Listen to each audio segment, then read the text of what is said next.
Hello YouTube, balik lagi di channel Otocam. Pada video kali ini gue akan men-sharingkan tentang masalah turun mesin baik mobil maupun motor. Tapi pada video kali ini gue akan lebih fokus kepada mobil. Turun mesin yang gue maksud bukan berarti kita menurunkan satu gelondong mesin yang tanpa kendala kita turunkan kemudian kita naikkan lagi. Melainkan turun mesin yang kita maksud adalah turun dan membongkar karena mengalami kerusakan, dan kita harus mengganti beberapa komponen yang mengalami kerusakan. Pada video kali ini gue akan menjelaskan tentang penyebab dari turun mesin itu apa, kemudian cara mengatasinya jika kita memang harus turun mesin karena mengalami kerusakan, dan bagaimana cara pencegahannya agar mesin kita awet dan gak harus turun mesin. Oke, sebelum lanjutin video ini, buat kalian yang belum subscribe channel ini, tolong bantu dengan subscribe dengan menekan tombol merah di bawah dan jangan lupa tombol lonceng di sampingnya. Terima kasih buat kalian semua yang udah subscribe channel ini dan dukung channel ini. Oke, sekarang kita lanjut dan masuk ke pembahasannya.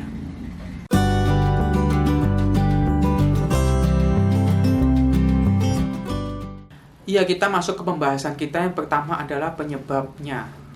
Penyebab pertama kenapa bisa turun mesin adalah dari sistem pelumas atau oli. Mengapa sistem pelumas atau oli dapat menyebabkan turun mesin?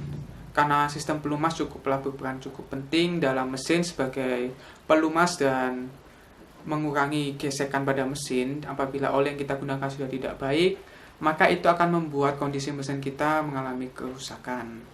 Itu yang pertama, penyebab turun mesin adalah oli. Yang kedua, penyebab turun mesin adalah sistem pendingin. Sistem pendingin yang tidak baik akan menyebabkan mesin overheat, dan overheat itu sendiri akan merusak komponen seperti head kita melengkung, atau bahkan parah-parahnya bisa sampai silinder kita macet, piston kita macet, klep kita macet, bengkok karena tabrakan dengan piston. Itu akan mengakibatkan kita turun mesin. Yang ketiga, penyebab turun mesin adalah perawatan yang jarang kita lakukan. Perawatan di sini nggak cuma ngomongin oli dan sistem pendingin, namun untuk mobil-mobil yang masih menggunakan timing belt ini sangat vital. Timing belt kita mesti lakukan perawatan berkala, pengecekan agar tidak terjadi sampai putus, karena jika timing belt putus akan mengakibatkan timing bawah dan timing atas akan berubah, dan itu akan mengakibatkan klep dan piston akan bertabrakan dan bengkok. Ini pasti akan turun mesin jika timing putus. Kemudian yang keempat adalah penyebab turun mesin adalah bahan bakar. Kenapa gue bisa bilang bahan bakar juga salah satu faktor penyebab turun mesin? Karena penggunaan bahan bakar yang tidak sesuai akan menyebabkan mesin knocking atau detonasi. Ini yang akan mengakibatkan kondisi pembakaran tidak sempurna, seperti bahan bakar meledak dulu di dalam ruang silinder dan busi baru memantik. Ini akan mengakibatkan piston kita lama-lama bolong. Untuk penggunaan bahan bakar yang sesuai dengan mobil atau kendaraan kita, nanti akan gue bikinkan video sendiri mengenai pembahasan tentang bahan bakar apa yang sesuai dengan mesin kita. Kita sekarang hanya membahas kenapa bisa turun mesin. Itu adalah penyebab keempat, bahan bakar. Penyebab kelima, mengapa mesin kita bisa sampai harus turun mesin adalah cara pemakaian kita. Selain tadi ada oli, sistem pendingin, kemudian perawatan kita, kemudian bahan bakar, cara pemakaian kita adalah faktor yang menentukan juga. Cara pemakaian kita yang kasar terhadap kendaraan itu akan mengakibatkan mesin yang kita gunakan akan mengalami kerusakan, baik kerusakan internal, kerusakan elektrikal, ataupun hal-hal yang lebih parah seperti sampai kalter pecah karena menghantam sesuatu. Ini adalah salah satu contoh dari pemakaian kita jika kita menggunakan kendaraan tidak baik. Sebagai contoh, kita menghantam gundukan yang tinggi, bak kalter oli kita pecah, oli kita habis dan kita tidak tahu, itu akan mengganggu turun mesin dari cara pemakaian kita yang tidak baik. Atau kita menggunakan kendaraan dengan tidak semestinya, dalam arti kita menyiksa kendaraan kita seperti kita menggunakan untuk melakukan derek terus-menerus, atau menggunakan kendaraan yang tidak sesuai spesifikasi untuk mengangkut beban yang berat. Ini akan mengakibatkan mesin kita juga mengalami kerusakan, dan ini berpotensi untuk membuat kita harus menurunkan mesin. Ya, tadi adalah 5 penyebab kenapa bisa sampai turun mesin. Jika 5 penyebab ini sudah kita ketahui, sekarang kita akan lanjut gimana sih kalau emang harus turun mesin dan kita cara mengatasinya. Yang pertama, cara mengatasinya jika kita memang harus turun mesin, pastikan kita mendapatkan bengkel yang proper. Untuk kendaraan kita, terutama untuk kendaraan-kendaraan Eropa, umumnya ada spesialis-spesialis baik BMW, Mercedes, Volvo, Audi, Opel, Peugeot, itu umumnya mereka ada suatu bengkel spesialis yang bisa mengcover kendaraan ini, dan kita harus menyerahkan itu kepada ahlinya. Karena dalam mobil-mobil Eropa atau mobil-mobil yang cukup sulit ini, banyak tools-tools yang spesial yang umumnya bengkel biasa nggak punya, dan keahlian mekanik juga nggak sanggup untuk menggarap mobil Eropa.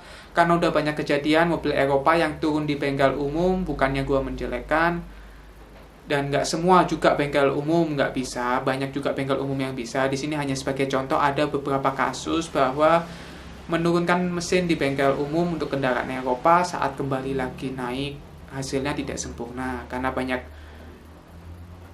proses pemasangan yang tidak baik, sehingga mengakibatkan mesin itu sendiri tidak bekerja dengan baik. Sebagai contoh, mesin yang kehabisan oli sampai kering dan mesin itu harus turun di bengkel umum, dikerjakan, saat naik lagi mesin itu mengalami overheat terus, dan ini juga pernah gua ketemuin seperti itu. Jadi ini bukannya gua menjelekkan, maaf buat yang nonton yang punya bengkel umum, bukan gua menjelekkan bengkel umum, tapi ini kejadian nyata.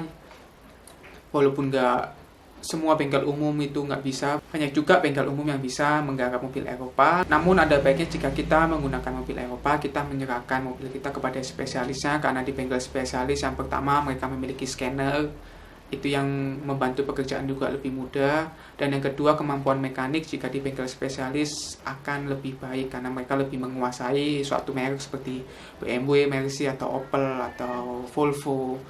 Ini hanya sekedar saran dari gua agar tidak menimbulkan masalah ke depan. Itu yang pertama, kita harus mencari bengkel yang proper untuk kendaraan kita saat kita harus menurunkan mesin.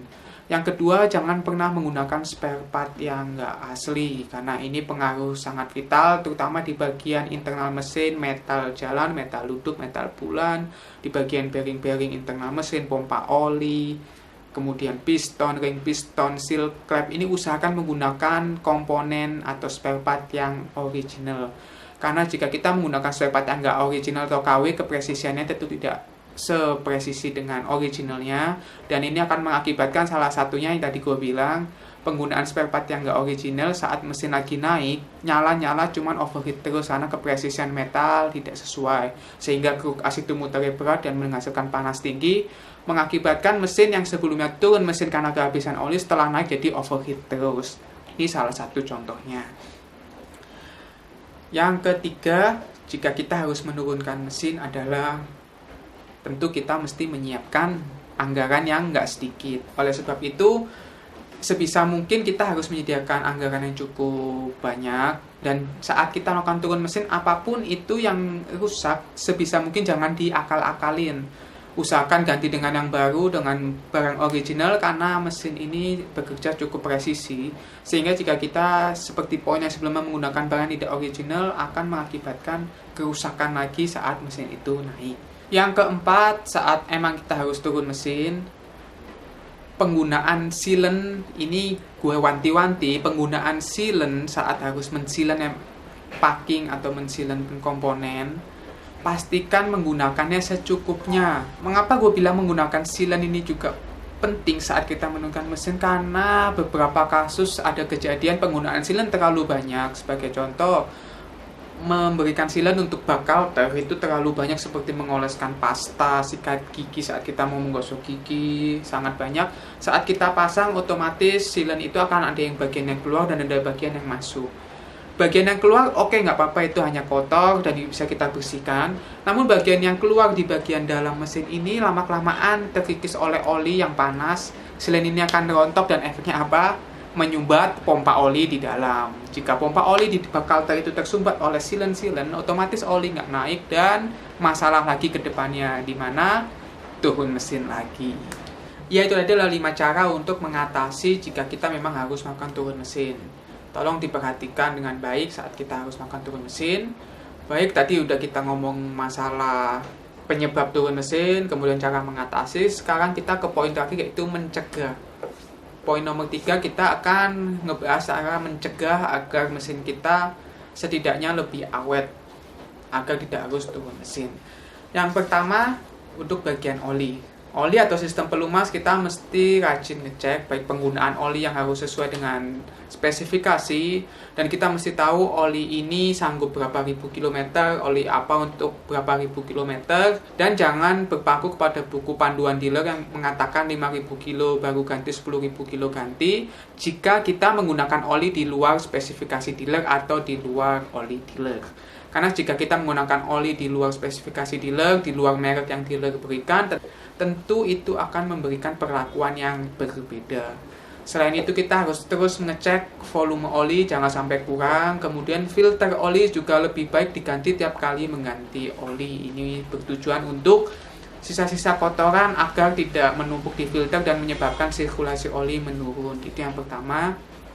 Yang kedua, pada sistem pendingin. Sistem pendingin ini cukup vital juga.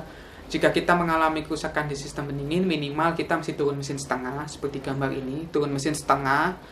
Ini wajib hukumnya jika sudah mengalami overheat sehingga mesin mati.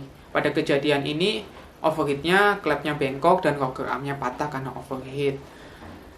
Untuk sistem pendingin sendiri, kita harus selalu mengecek volume air dan kita harus memperhatikan jarum indikator untuk panas di speedometer. Itu juga kita mesti perhatikan. Jika mengalami sesuatu yang sudah nggak wajar seperti jarum kok udah tinggi banget ya, biasanya nggak pernah segini, ada baiknya cek. Pengecekan baik untuk kipasnya sendiri, kipas juga cukup berperan penting dalam pendinginan. Kemudian kebocoran pada selang-selang, umumnya jika mobil tua ada kebocoran kecil yang ini mengakibatkan air radiator berkurang terus. Kemudian radiator tersumbat atau buntu karena riwayat pemakaian air yang tidak sesuai, yaitu menggunakan air kran atau air sumur atau air AC lah.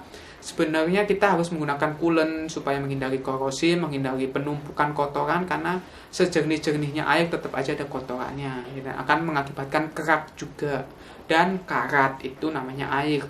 Untuk penggunaan air sendiri kalian bisa tonton sendiri di YouTube ya, banyak banget video-video yang mereview tentang air biasa, air AC sama coolant gimana sih hasilnya gitu, banyak banget, dan menurut gua coolant pilihan yang terbaik.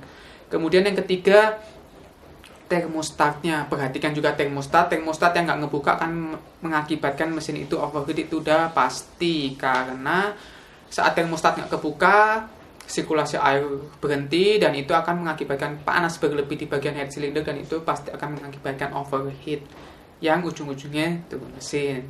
Jadi sistem pendingin cukuplah vital juga, kita harus selalu mengecek kondisinya bagaimana agar tidak terjadi kerusakan, terutama di water pump. Water pump adalah komponen yang menurut gue cukup jarang diperhatikan karena posisinya yang cukup dalam ya. Biasa dia akan berada mengikut dengan fan belt atau timing belt, jadi dia jarang diperhatikan karena posisinya juga biasanya nyempil di bagian blok mesin bawah. Ini juga kita mesti perhatikan, kadang water pump diganti kalau udah rusak. Padahal sebelum rusak biasanya baling-baling water pump itu keropos atau udah mulai hancur, mengakibatkan sirkulasi air menurun. Ini yang mengakibatkan juga sirkulasi air berkurang, menurun, dan overheat. Setelah sistem pendingin, yang ketiga, perawatan kita terhadap kendaraan kita. Perawatan jika di dealer tentu sangat jelas ya, seperti penggantian oli berkala, pengecekan air radiator atau penggantian air radiator itu selalu ada di bengkel resmi. Dan jika kita menggunakan kendaraan ini tidak nyavisi bengkel resmi, kita juga harus memperhatikan baik oli, sistem pendingin, kemudian kebersihan ruang bakar kita, penggantian busi kita. Kemudian yang terpenting adalah nomor 5 adalah timing. Timing untuk mobil yang masih menggunakan timing belt harap cek dengan rutin atau lakukan penggantian dengan rutin. Baik ada yang mencantumkan 10.000, 20.000, 30.000, ikutilah itu. Karena jika timing belt putus, efeknya pasti turun mesin. Piston dan klep akan bertabrakan dan klep bengkok. Ini pasti turun mesin ujung-ujungnya. Memang ada beberapa kendaraan seperti Zebra ya, kalau nggak salah, Zebra S-Pass, mohon dikoreksi kalau salah. Itu pistonnya memang udah ada cowakan untuk klep dan itu nggak mungkin nabrak, itu katanya. Cuman untuk minimalisir juga nggak ada salahnya atau kita mengecek dan mengganti timing belt sesuai dengan prosedur yang ada. Komentar juga di bawah mungkin buat mobil-mobil teman-teman yang tahu mobil apa yang jika timingnya putus nggak harus sampai turun mesin karena si piston dan klep itu aman, boleh kalian share atau apapun itu. Namun ada baiknya juga kita meminimalisir itu dengan mengganti dan melakukan perawatan berkala pada timing. Buat yang mesinnya pakai timing chain ini sebenarnya cukup enak ya, karena timing chain sendiri sepengalaman gua mobil itu udah sampai menempuh ratusan ribu kilometer, timing chain paling cuman berisik, jarang banget yang putus ya. Putus itu hampir nggak mungkin, hanya berisik aja umumnya. Itu enaknya pakai timing chain. Makanya sekarang kendaraan pada pakai timing chain. Timing belt itu dulu dan sekarang mulai ditinggalin. Sekarang udah mulai beralih ke timing chain, baik mobil Eropa maupun mobil Jepang. Kemudian penggunaan bahan bakar seperti tadi di poin pertama. Penyebab kerusakan adalah, gue sebutkan adalah bahan bakar. Untuk bahan bakar sendiri kita harus menggunakan sesuai dengan spesifikasi. Sebagai contoh, mobil dengan spesifikasi minimal 90 oktannya kita harus menggunakan minimal 90. Jangan kita menggunakan oktan di bawah itu, karena mesin akan mengalami knocking atau detonasi. Dan ini akan mengakibatkan kerusakan mesin yang cukup vital, karena si busi akan memantik tanpa ada ledakan. Dalam arti meledak dulu baru busi mantik. Ini akan mengakibatkan piston itu bolong lama-lama. Untuk penggunaan bahan bakar seperti yang gue tadi bilang, akan gue bahas pada satu video lagi tentang oktan dan kompresi mesin. Kemudian yang terakhir adalah penyebab dari turun mesin adalah pemakaian yang tidak sesuai atau cara pemakaian yang salah. Di sini dalam arti pemakaian yang salah adalah penggunaan mobil yang tidak semestinya. Seperti contoh, kita memiliki mobil sedan namun kita pakai untuk menderek terus, atau kita punya mobil sedan tapi kita pakai untuk angkut-angkut. Tentu ini akan membebani mesin, terutama di bagian bearing-bearing, di bagian seal-seal yang ada bearingnya. Jika bearingnya udah mulai kalah, sehingga mengakibatkan seal itu rembes, mengakibatkan komponen-komponen lain yang berhubungan dengan bearing tidak presisi lagi, sehingga akan membuat internal mesin itu bergoyang semua, sehingga mengakibatkan seperti bisa piston itu goyang, jadi ring sayurnya kalah, mobil itu ngebul, dan akhirnya bisa turun mesin. Memang untuk cara pemakaian seperti ini tidak langsung, tapi efeknya cukup panjang. Oke, sekian dulu video kali ini, karena juga udah lumayan panjang video ini. Terima kasih buat yang udah menonton sampai akhir. Jangan lupa like dan share video ini jika bermanfaat. Komentar di bawah. Jangan lupa subscribe juga channel ini. Dan follow Instagram gue di auto.cam. Terima kasih telah menonton video ini.